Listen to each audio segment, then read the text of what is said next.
Salutations everybody, it is Matty here today. Hope you're all doing absolutely excellent. Today we are gathering to talk about a bunch of Bethesda rumors. This is everything from Starfield on Switch 2, which I am really curious to see how that bad boy runs on the Switch 2, all the way to a brand new writer, formerly of BioWare, but also Sucker Punch, also Telltale, joining Bethesda Game Studios, and that has a bit of the community in a twist, as we'll get into. Also, is Macaulay Culkin's character going to be someone from the Legion? We'll break that down, and the way it was spotted is absolutely hilarious, and we'll round things out with just how many episodes we're getting in Fallout Season 2. So there's a lot of little bits of news and rumors popping up for Bethesda. Wanted to round it all up, talk about it today. If you're new here, you're into what's going on with Bethesda, role-playing, Fallout, Starfield, Xbox, PlayStation. I mean, we're talking about everything here at this point. Consider subscribing if you like video games. Would love to have you here. Let's open up with the one that has me kind of maniacally rubbing my hands together like, oh, I can't wait to see how this one goes. And that's Starfield to Switch 2. So yesterday, during Gamescom opening night live, we got the reveal that Indiana Jones and the Great Circle is headed to Switch 2 in 2026. And it's looking like 2026 will be the catch-up year for Xbox and others to getting their games onto Switch 2. I think that'll be a big third-party year for Nintendo fans. You know, there was conversations behind the scenes suggesting that Xbox and some others were deliberately kept out when it came to getting their hands on dev kits before the release of the Switch 2. So some of the games that we were expecting to see in the release here, at the very least, of the Switch 2 did not come to fruition. But Nate the Hate, who has been responsible for just a lot of leaks across the industry, most recently we talked a lot about his leaks for Oblivion Remastered, all of which ended up being true, and he's been on top of the Fallout 3 remaster, and he also was on top of the Nintendo Switch 2 reveal event. Like, this guy has been absolute money, has posted on his Twitter account saying that Indiana Jones is not going to be the only Bethesda game coming to Switch. It is also going to be Starfield. Now, this is going to be an interesting one because the Switch 2 has proven to be pretty capable. So far, I haven't had any of those, as we call them, stinky Switch moments with my Switch 2. I've been really enjoying the early days of my Switch 2. However, this will be a test in a couple of ways. Visually, I gotta be honest with Starfield, right? Like, I do like the game. I don't love it. But if there's something that really did catch me off guard with this game, it's that pre-launch and into Starfield's launch, I went, okay, this looks pretty solid, especially for like Bethesda standards with graphics. Like, they've never tried to push that. They've always tried to push scale over fidelity, and I think this kind of combines the two a bit. All right, not too bad. But when I went back to it at the top of 2024, just like a few months after release and playing a bunch of other games, going back to Starfield, I went, wow, this looks like it's aged really quickly. Like, that's the best way I can put it. So when you're putting a game on Switch 2, there's already going to be that downgrade in like texture quality and frame rate. And Starfield was in the area of having a decent 30 FPS compared to other 30 frame games at that time, where I didn't really hate playing it on my Series X. But is that going to be the case for the Switch 2? And most importantly, unless there are any changes arriving with quality of life updates or expansion 2 with Starfield next year, is this going to have a ton of loading screens? And how long will they be on a Switch 2? At least with even the Series X, like, they are plentiful, but they also go by pretty quickly. But it does appear that Bethesda is going like all in on this next Starfield wave, where this is the time to make it count. I imagine there's going to be a lot of quality of life updates. I imagine this is where expansion 2 is going to arrive. I don't know if you're getting your Switch 2 SKU at the same time as your PS5 SKU. I think that would be very ideal, but my prediction, just based on how things usually go, is like PS5 will get it first, and then like later in 26, you'll get it on Switch 2. I could be wrong about that. Bethesda, again, has been very quiet since Shattered Space when it comes to Starfield. So we'll see what the plan actually ends up being. But this is a good time to swing hard with Starfield because it'll be available everywhere from PC to console. And if this expansion and the quality of life updates hit, it'll be available for everybody. And maybe that could start, in this very ideal world, a resurgence for Starfield. I mean, at least that kind of sets the table for the possibility. Bethesda has to over-deliver to make that the case and to target key issues, as I've already said before, with Starfield. So we'll see. But anyway, Starfield coming to Switch 2 next year. That'll be interesting to see how that looks, how that runs.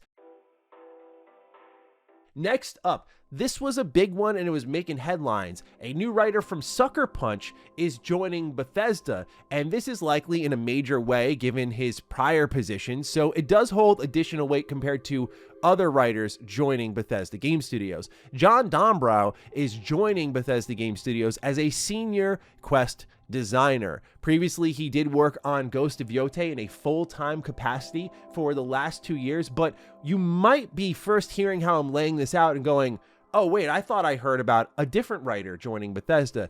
I've seen a lot of the framing calling this guy a BioWare writer, and in a sense it's true. Like, most of his work is done on BioWare games, and he was there for both, we'll just say, the good and the bad parts of BioWare, as I'll break down in deeper detail soon. But I feel this was obviously done to fuel headlines because this guy dipped on BioWare in August of 2023, like well before the shitstorm, and the project was still a disaster at that point in time, and then he spent 2 years writing full-time on Yotei. So that's how I registered the news, but again, we'll get into why this became a sizzly headline and people use the BioWare angle pretty hard. Let's start off with breaking it down like this, right? No single writer can fix an entire video game. Even the best writers, like my favorite writer in gaming is Avalon. Chris Avalon, I think, is phenomenal, but even he could not individually fix a game if the writing hierarchy is broken. Like, you'll feel it no matter who is on board. A great example of this is when Drew Karpyshyn rejoined BioWare to help write Anthem, and he was their lead writer. Drew Karpyshyn was responsible for games like the Mass Effect trilogy. He was responsible for writing Knights of the Old Republic, which is my favorite game of all time. You had every reason to have every ounce of confidence that this guy returning to BioWare meant good news for Anthem. And we know how Anthem went as that example. It was really bad from top to bottom. When the system is broken, it absolutely doesn't matter who is on the team. And it also means that if parts around the game are broken or still in progress, you write in circles. A great example of this is Avowed. As that project went in circles, the writing quality was significantly lower from what Obsidian had set for themselves as a standard with prior games, even recently with Outer Worlds DLC and Pentiment.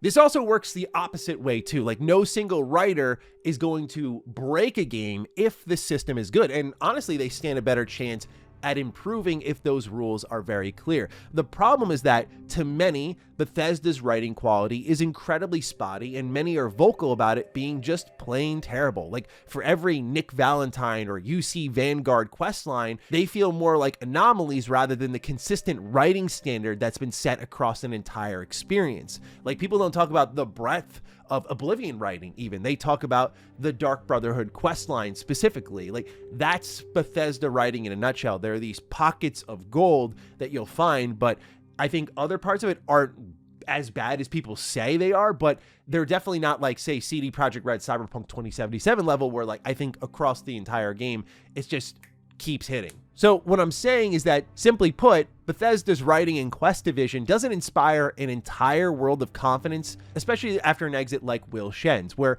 it's tough to imagine someone with good writing chops coming in from a bad system, namely BioWare's Veilguard in this case, as we'll get into in a moment, and finding themselves once more within Bethesda's process. Breaking down the portfolio more will either give you confidence or despair depending on what angle you look at it from, and that's why, again, the framing of the headline was really everything with this story, because it's a non-story if we're talking about Sucker Punch. People are like, okay, Sucker Punch is great, sure. But when you say BioWare, it's like, boo, boo, boo, alarm bells. Okay, so let's look at the good part. There were 2 tenures at BioWare for John. There was tenure 1, where he was responsible for things like the Overlord DLC and Priority Tachanka in Mass Effect 3. That does inspire confidence. He states on his LinkedIn that he was responsible for Priority Thessia as well as Priority Surkesh 2, where he'd be responsible for all characters within all of these missions on top of Mass Effect 3's major critical path missions. And he also claimed to be the solo writer for Overlord, which I found pretty unique from my point of view. I look at that and go, hell yeah, like, this is all good shit. Then you want to inspire a little bit more confidence. This guy was a senior writer on BioShock Infinite's Burial at Sea DLC, which to me is the best DLC of all time. It is one of the greatest stories that creates a perfect loop that started all those years ago and finishes here. To be part of that magic, again, that's a great writing process. It shows right there. Meanwhile, there was Tenure 2 at BioWare. He joins with Mass Effect Andromeda, which was a game famously made in 18 months, and he spent 2 years on that as the co-lead writer. And yeah, like, it's not fantastic. I don't think it's the worst game out of this stretch of BioWare. In a lot of ways, it kind of benefits from the release of Anthem. It kind of benefits from the release of Veilguard, where, hey, Andromeda wasn't that bad. It's like how I ranked it before, you know, like a C tier game after Veilguard, but, you know, that's not really saying too much here. But he was also responsible for, in Veilguard, Davrin's character arc. He was responsible for the Siege of Weishaupt and the initial Veiljumper content. And I saw many argue that this is some of Veilguard's best content, some of the best writing it has to offer. I hate to be that guy, but I firmly disagree, man. Like, look, outside of Emmerich as a character and some of the unique secret conversations you could have with Mathal, that you could have with Morrigan, I really think Veilguard's writing across the board is bad. And to my point, the system was bad. The quality bar was exceptionally low, and everything got through. He was also part of Anthem. So you can look at both these tenures at BioWare, and I've seen people go, uh-oh, Tenure 2 at BioWare, not too good. But then you look at Tenure 1 and you look at BioShock, and it's like, yeah, to my point, as I said earlier, when you're part of a good system, which I know, by the way, everything I'm saying here is probably not what people want to hear. They want to be mad. They want to be angry immediately. But to me, I look at it as like, see my example here. When he's in a good system, he's part of really good shit. When he's in a bad system, yeah, you look at the portfolio and wince a little bit and go, ugh. To me, it's a mixed bag. And ultimately, I'm hoping that he can bring the positive part of his skill set into Elder Scrolls 6, but that's only possible if Bethesda's writing system is improved, that the quality goes up, and also the systems within the game's design enables him to do the cool things like he did, for example, with Mass Effect 3's priority to Chanka and the amount of choice and consequence and reaction and emotionality packed into it. Anyway, his most recent writing tenure was with Sucker Punch and Ghost of Yotei, so if you want to assess that, if you want to size that up at all, that'll be a good measuring stick for you in just a couple of months now to see how things stack up there. I thought Ghost of Tsushima was awesome, especially in the story department. So if it's going to be more like that, I feel like we're in for some good writing there with Yotei. But hey, famous last words, we will see. But I have confidence in Sucker Punch and their system. Let's move on to the Fallout TV show. We got the season 2 trailer yesterday. I did a full reaction / mini breakdown video of that. And oh man, I am so excited. Now, we learned yesterday this will be a weekly release. This is different from season 1 where we got all the episodes at once. What we learn now is that this will be an 8-episode season. This is according to Watch in America. It'll go all the way until the beginning of February. So I'm putting this out there more so for fans who want to wait for the full season to be out. That's when you'll want to wait till. But for me, I've kind of been a little bit mixed on the whole weekly release thing. I think it'll be fun for content, of course. Like, my content creator brain goes like, oh, this will be great to kind of gather as a community every week. I've never had the opportunity to do this for something that's very interesting for all of us and talk about it week to week. Like, that'll be really fun. There's also this positive part of my brain that thinks of like what I experienced with my wife with White Lotus season 3. Like, that is TV that's beautifully made for weekly television where like every single week I'm on the edge of my seat and it's just cutting off at a point where I go, ooh, I wonder what's happening here, what's happening next over there. Like, it's a really great example of where like weekly television can be awesome. The anticipation can add so much. But I gotta be honest, Fallout community,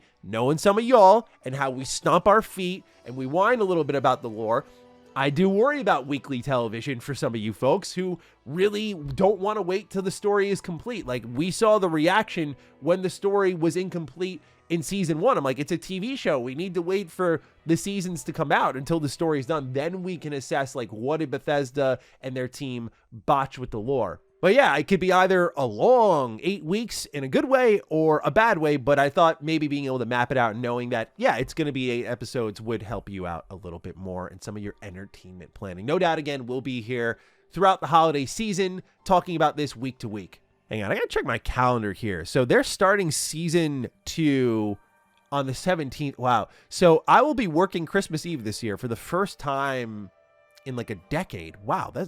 This will be a fun little Christmas surprise. Like, you know, being able to talk about the Fallout TV show week to week, that's going to be a blast.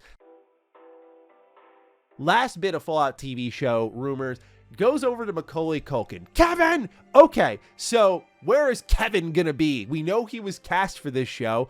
He might be in the Legion. Now, someone on Reddit did the most galaxy brain spotting by studying Macaulay Culkin's ear shape from both the front and the back, then providing the same exact tilt that we saw in this shot in the TV show, and it looks like Macaulay Culkin might be a member of the Legion. I just honestly had to shout this out for, like, this is the rumor stuff I live for, man. I love seeing people go to this level. I'm like, how do you even think of that? How do you even see that? How do you even break it down? If this ends up being true, this will be one of the most incredible spottings in a trailer ever. The ear shape, dude.